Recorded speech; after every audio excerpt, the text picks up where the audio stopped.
Algunos han sostenido que las manifestaciones sociales no debieran darse, o en todo caso cuando afectan los derechos de otros se constituyen en un evento delictivo. Y eso tiene gran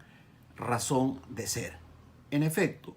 cuando se elaboró el Código Penal de 1991, el legislador lo que consideró que esta situación se convertía en un delito de disturbios y como tal impuso una pena. Pero la pena que se impuso era una de carácter simbólica, que no pasaba de los 2 años de pena privativa de la libertad, porque lo que esencialmente se buscaba era no dejar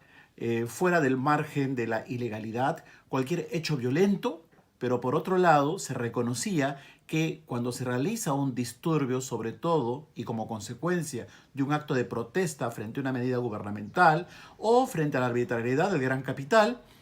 lo que correspondía era una pena simbólica, disuasiva, ¿no?, a efectos de poder buscar que no sean sino otros los mecanismos que permitan solucionar este tipo de problemas. Porque además no se trata de delincuentes comunes, sino se trata en esencia de ciudadanos que recurren a esta situación como consecuencia de la falta de atención de sus demandas de carácter social. Sin embargo, en los últimos años, estas figuras delictivas han sido sobrecriminalizadas con la finalidad de poder controlar a algunos sectores poblacionales en vista de las necesidades del gran capital, su poder económico y sin lugar a dudas con el abusivo y realmente doloso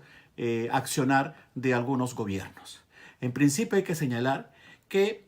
coincidentemente, esto sucede con la necesidad de las grandes empresas como Odebrecht, por ejemplo, frente a la gran y millonaria inversión que desarrolló a nivel nacional, de tener que controlar a determinados sectores que podrían haber protestado y tomado carreteras o violentado algunos bienes de carácter privado y por lo tanto requerían un marco normativo que permita buscar que tengan ellos las herramientas necesarias para poder controlar cualquier tipo de actividad. Y en el campo minero también lo hemos visto y sobre todo en este sector con mucha más frecuencia en los últimos años. El gobierno de García, a través del decreto legislativo 982, tipificó la extorsión para incorporarla a las protestas sociales, con lo cual un nuevo marco legal se aperturaba y un comunero, por ejemplo, que retenía a una persona como consecuencia de un abuso en lo que significa la explotación minera, podía ser condenado a 15 hasta 25 años de cárcel, como de hecho ha venido sucediendo en Conga, en Bagua y en otros lugares donde han habido grandes conflictos de carácter minero. Y en el gobierno de Ollanta Humala, nuevamente las figuras penales para criminalizar la protesta se geometrizan, para decirlo de algún modo, ¿no? Porque la figura del disturbio se convierte en una modalidad delictiva sumamente grave que puede llegar a tener hasta penas de 15 años de cárcel.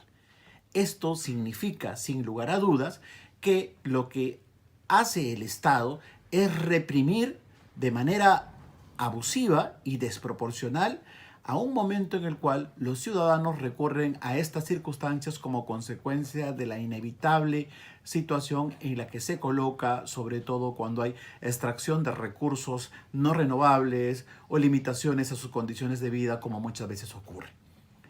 Lamentablemente hay mucha gente que no entiende la necesidad de tener, por ejemplo, en determinados lugares que tomar una carretera, porque a 4.000 metros sobre el nivel del mar, a la salida de una mina,